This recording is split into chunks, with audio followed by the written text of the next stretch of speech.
Sa aming mga huling araw, syempre, nilibot namin yung kanilang pinaka-central market o yung pinaka-palengke, no? Napakaraming pagkain, masasarap na mga inumin, fresh na buko, talagang susulitin mo talaga kapag nandun ka, no? Syempre, hindi rin mawawala yung manukan dyan, ano, yung inasal. Tinikman din namin yan na talagang masarap talaga yung kanilang inasal doon sa Gawi Paraon na malapit na actually sa may seashore ito. Yung dinadaanan natin ngayon, ito yung pinaka-common area lang naman na pinuntahan at napuntahan nyo na marahil, ano, siguro. At noong mga panahon na yan, talagang tagak-takang pawis namin, tumutulo talaga, umaagos. Kung makikita nyo nga dyan, talagang nakabimpo na ako, no? At yung aking may bahay, kita nyo naman talagang humuhulas sa pawis. Ang init talaga. Sabi ko nga sa inyo ay halos katatapos ng bagyo nung dumating kami diyan. Kahit na sa mga huling araw ay ramdam mo pa rin yung init ng panahon. Siyempre, usually naman ganun ang pagkatapos ng bagyo, medyo mainit talaga. Kaya lang, ang sabi nga natin, yung karagatan ay hindi pa ganoon kalinis sa mga panahon na yan. Hindi ganoon kalinis in the sense na yung mga nakikita nyo yan ay mga dahon, mga wala halos yung plastic kasi nga nalinis na, nabanggit ko na sa nakaraang vlog natin. Nalinis na nila yan. Kaya lang, syempre, may mga iba't ibang bahagi pa rin na bumabagsak mula sa niyog, mula sa dagat kasi nga obviously, dala ng dagat, ano? Pero makita niyo na maliwalas na rin ang panahon sa mga pagkakataon na yan at masarap na rin lumakad. Masarap na rin pumasyal. Ang nakakatuwa pa nga dyan, kahit na yung mga pulis talaga nakikita mo, nagbabayanihan, naglilinis, ano? Kaya nga dyan, minabuti na namin dumaan doon sa seashore mismo. Bukod sa masarap ng lumakad yan, sariwa ang hangin, syempre iniwasan na din natin na maka-istorbo tayo sa mga barangay officials na naglilinis sa mga pagkakataon na yan. Kaya sabi namin, pumunta na lang tayo doon sa Dulo Paraon para nang sa ganun ay makapagpa-picture man lamang o kaya naman makapaglibot, makapamasyal at makahanap ng kung ano yung pwedeng kakainin, siyempre kung ano yung pwedeng restaurant na kainan. At hindi ko na binidyo yung mga restaurant na pinuntahan namin kasi nga napakarap, kahit ganyan ang panahon, talagang full pack pa rin ang tao, napakarami pa rin tao, no? Makita nyo, yan ay alas 7 ng umaga, 7:30 ng umaga, hanggang hanggang alas 9 ng umaga, no? Sikat na at tirek na talaga ang araw. Sa bahaging ito, nakita nyo yung puno talagang lush green. Kahit nga yung baby namin talagang nauuhaw na rin, pinainom na lang namin ng Yakult, pero sige pa rin, banat pa rin. Nakakatuwa kasi hindi siya nagkasakit at hindi talaga siya umaaray sa init ng panahon sa mga. At ang nakakatuwa pa sa aming baby ay nag-i-enjoy din siya doon sa paligid na panibago sa kanya. Bukod sa mainit ng panahon, makita mo talagang pinagpapawisan siya. Nga lang, sabi ko nga, thankful na lang kami dahil talagang wala kaming tulak-kabigin doon sa lakas ng resistensya niya. Ang lakas ng resistensya niya, hindi siya nagkasakit mula Canada hanggang makarating kami sa amin sa probinsya, hanggang sa makabalik uli kami dito sa Canada, talagang hindi siya nagkasakit. At talagang gustong-gusto niya yung klima na mainit.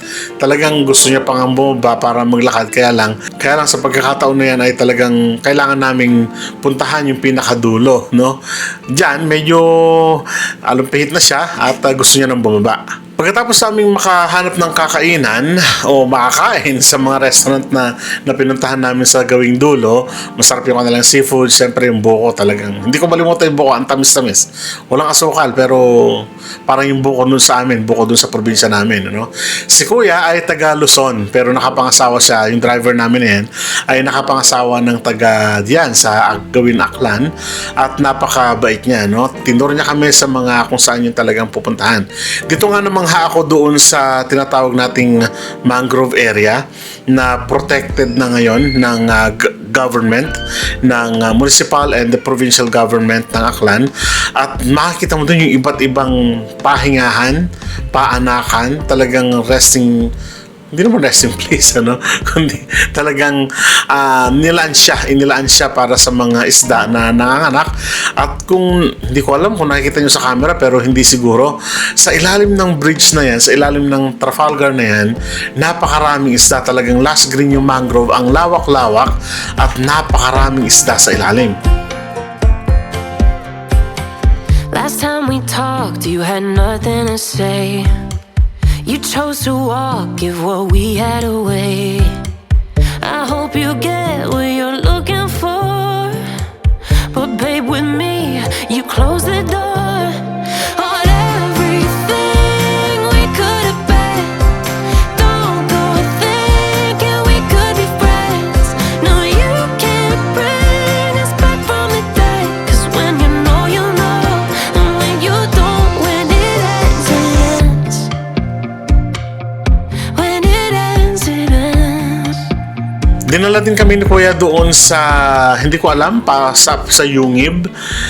Ang sabi nila, pwede raw kaming lumusong dyan sa karagatan na yan. Kaya lang, sabi ko nga, mahangin sa panahon na yan at medyo masungit yung karagatan, kaya hindi na kami nakababa, hindi na kami nakalusong dyan. Ano? Pero na-enjoy pa rin namin yung lugar. Kasi nga, green na green talaga, ang init. At makikita mo yung lamig ng dampi ng buga o yung tubig ng karagatan. Talagang we enjoyed it. Talagang hindi magkamayaw yung mga mata namin sa pagtitig sa dagat. After so many years na ngayon lang uli nakakita ng dagat. Ano? At ang maganda dito, sementado yung daan, hindi siya rockies. At doon sa mga pinupuntahan namin, talagang well-paved naman na yung mga daraanan katulad niyan, na sa pagpunta namin dyan sa Trafalgar na yan, ang dami-dami talagang isda, maliliit. At yung pinakain sa amin na isda, actually, sabi nila, dyan lang daw nang gagaling sa karagatan ng Boracay yon. Kaya nga, nakikita mo talaga, may mga ibon, may mga, kung minsan sabi nga nila, meron pang mga meron mga bayawak o kaya may mga creatures pa dyan, may mga animals pa dyan na talagang naglolambitin. Katulad nga nito, may nakita kaming sea snakes. Ang sabi nila na i-anod lang sa alon yan. Kaya medyo natakot din ako, baka mamaya doon sa alon pala kasabay na yung sea snakes doon, ano? Kaya mga sea snakes doon. Pero nakakamangha pa rin talaga. I really thought we might have been it, so my heart was shattered when it took the hit. Oh, I can't imagine doing all that again, even for one night to see where it went. Here's the thing, you made your bed, I just got your stay out of my head. No, you can't bring us back from the dead. 'Cause when you know, and when you don't, when it ends, it ends. When it ends, it ends. Dinala rin kami ni Kuya dito sa well-curated na well-manicured na lugar ng Boracay.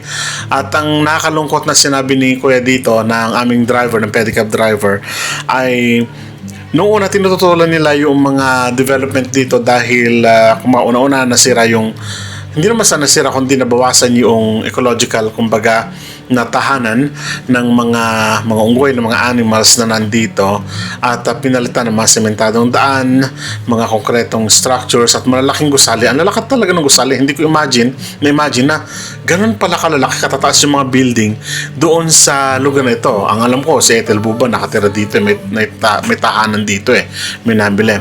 Well, ang kinalulungkot niya ay yun daw dating kumbaga pinupuntahan ng mga kababayan natin para mangahoy, para manghuli ng hayop para sa pagkain, ay napalitan ng industrialismo, komersyalismo ng mga hotel, condominiums. Maigi rin naman daw kasi nabigyan sila ng kabuhayan, pero sa isang banda ang hikbi, kumbaga ang hinaing ng ilang mga kababayan natin dito, lalong-lalo na yung mga kumbaga naging katutubo na talaga dito, ay yung gawin nila dati ay hindi na ganoon o nabago dahil sa industrialisasyon at syempre yung commercialismo, no? Pero syempre hindi mawawala dyan ng mga picture takings at alam niyo na po yan, sa mga nakarating ng Boracay, sa kabila po ito ng Boracay, yung tinatawag nating keyhole, at At sinamantala lang namin yung pagkakataon na kami ay makakuha ng mga larawan, mga souvenir photos para na sa ganun ay maiuwi kami sa aming mga memory, syempre, sa aming mga alaala na kami ay minsang napunta dito at babalikan pa rin, syempre, no?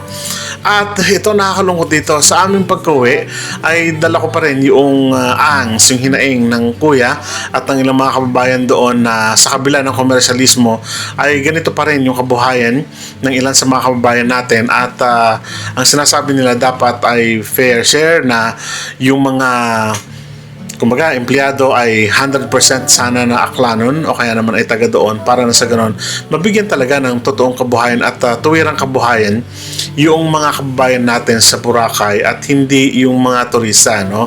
Well, pinapayagan naman ng gobyerno natin pero kung makikita mo sa kabila ng kumbaga industrialisasyon at ng komersyalismo ng isang lugar, may isasakripisyo talaga at ilan nga sa mga hinaingam ng mga kababayan natin ay sila nga yung mga naisasakripisyo at kumbaga for instance yung mga hotels, yung mga accommodation, something like that ay hindi taga-roon yung kinukuha. So, yun naman yung hinaing niya. So, sana mapansin ito ng gobyerno ng Aklan para na sa ganun ay marinig naman yung hinaing ng mga kababayan natin at totohanan sila yung talagang may prioritize, may priority, kumbaga, doon sa trabaho na develop dito sa Boracay. So, sa pag-uwi namin, siyempre nakakalungkot din kasi for how many days na tumira kami dito, ay nagbakasyon pero naiwan yung puso namin sa Boracay nandito lahat yung kumbaga memory pero wala tayong magagawa, kailangan umuwi ng probinsya kailangan namin sa Northern Luzon at katulad din namin yung mga kababayan natin na nandito sa bus ngayon na dala yung alaala po pwedeng sila ay paalis ng kanilang lugar o kaya naman dumalaw lang sa mga kamag-anak o mismong taga dito sila at may lungkot, may saya doon sa aming pag-alis. May saya dahil babalik na naman. Mayroong lungkot dahil siyempre yung alaala mo, sabi nga natin, ay dala-dala pa rin natin at lalong-lalo na yung mga tao na talagang nakataba ng puso yung kanila accommodation. Sabi ko nga, noong una pa lang ay hindi magkandamayaw yung puso namin na inaasikaso ka, binibigyang importansya ka at talagang iginagalang ka, hindi lang bisita kundi talagang tao na dumalaw sa kanila at nakipanirahan ng mga ilang araw. So hindi agad kami nakapanek doon sa eroplano kasi nga medyo may hinihintay pa yung mga cleaners na naglinis ng aming sasakyan eroplano pa uwi ng Manila. At naghintay pa kami ng mga siguro 15 to 20 minutes bago kami nakababa at tuluyang nakapasok at nakapanek at nakapasok sa eroplano. Lahat naman kami and thankfully ay talagang may nahon naman ang lahat na umalis ng bus at kahit na yung mga yung mga mamang guard, yung mga ground personnel ng mga eroplano ay talagang magalang nakangiti. Yun ang hindi ko malimutan sa mga kababayan natin doon na talagang yung accommodation nila ibang-iba. Talagang pero Cebu Pacific, nakita ko na naman hindi ko pa nalilimutan yun, Cebu Pacific ha. Anyways, thankful na rin kami dahil nakabalik tayo ng safe, ng maayos dito sa Manila International Airport at yung mga huling bahagi ng bisita namin dito sa Aklan, sa Boracay ay talagang memorable para sa amin, At syempre, dalangin namin sa mga susunod na panahon ay makabalik uli kami sa Boracay at mabuo na naman yung mga memories, mga alaala at makita uli namin yung mga taong nag-asikaso sa amin at kumbaga makadaupang palad uli namin yung mga mabubuting tao ng Boracay, ng Aklan at syempre yung mga nakasama namin sa hotel, yung mga nakasama namin sa tindahan, sa aming paglublob ay makita muli namin, Hey there, what you drinking? 2 shots, let's pour it out. I know what you're thinking, but tomorrow won't come for us. This life that we're living, ain't never gonna give it up. Double shot for the gifted, and one more for us. There you go, drink it up. All this love in a cup. Yeah, we go slow, we go fast. Yeah, we can't get enough. We stay all day, all night, living in paradise. Remember, you don't get it twice. The time of your life.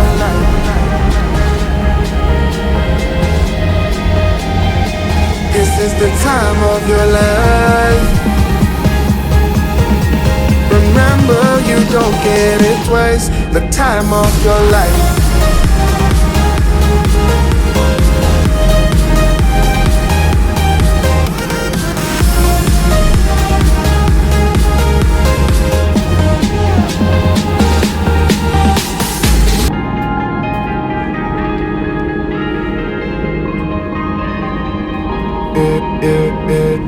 Don't look at the past, no, we're not going that way. Oh, now make it last, make it last to the break of day. No matter what people say, live life in a fast lane. Double shot for the gifted, triple shot for the pain. There you go, drink it up, all this love in a cup. Yeah, we go slow, we go fast. Yeah, we can't get enough. We stay all day, all night, living in paradise. Remember, you don't get it twice. The time of your life.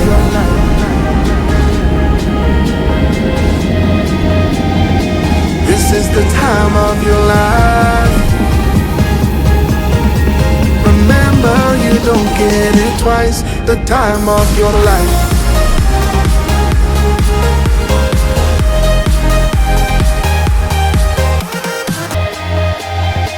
This is the time of your life. Remember, you don't get it twice. The time of your life.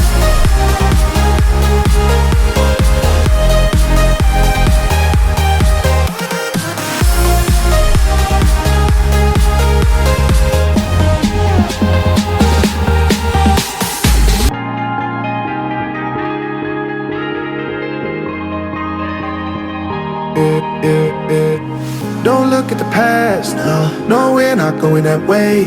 Oh, now make it last to the break of day. No matter what people say, live life in a fast lane. Double shot for the gifted, triple shot for the pain. There you go, drink it up, all this love. Baba namin sa Metro Manila, ang sabi ko lang dyan, hi, balik na naman kami at eto na naman ang isang kumbaga journey na panibagong journey namin na kung saan na naman kami dadalhin ng mga paa namin patungo naman sa probinsya namin. Hindi pa kami nakakauwi ng probinsya namin during that time. Dumiretso na kami ng paglapag namin, kinabukasan kasi mula sa Canada ay dumiretso na kami ng Boracay. Then after a few days ay nagpunta naman kami pabalik sa Manila and at yung the following day naman, yun naman yung lipad namin papunta ng Northern Luzon naman para naman makasama naman namin yung aming mga family na naghihintay na rin sa amin kahit papaano. Pero sabi nga namin, kung uunahin namin ng probinsya namin, baka hindi na kami makabalik ng Boracay at mahirapan na kami dahil sa schedule namin. Siyempre, yung mga dating katrabaho, yung mga dating mga kaibigan natin, dating kaibigan pa rin natin ngayon. Ibig sabihin, yung mga nakasama natin ng mga nakaraang panahon ay gusto rin nating makita, no? Gusto rin natin silang makaharap at gusto rin natin silang mayakap, no? At makita, makapagkwentuhan, lahat-lahat na. So sa pagdating namin sa Ninoy Aquino International Airport ay ang kumbaga another memories, fond memories na naman yung nabuo sa aming mga puso at isipan na tiyak ay dadalhin namin sa mga susunod na bahagi na aming buhay. So sa mga pagkataon ito, wala naman kaming maraming naging problema na pagbaba namin ng Ninoy Aquino International Airport.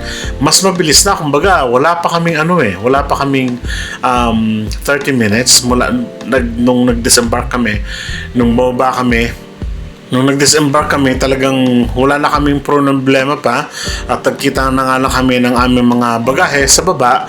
At yung mga ground personnel, syempre, mabuhay kayo sa mga security guard natin at sa mga nagbabantay dyan sa ground na talagang naka-smile, no? Pero again, nakita ko na naman ulit Cebu Pacific, ha?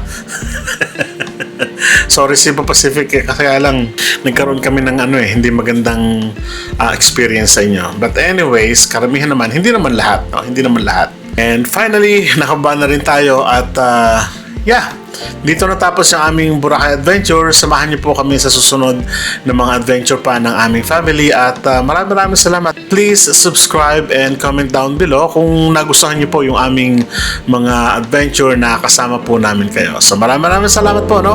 Kita-kita tayo sa mga susunod. Paalam.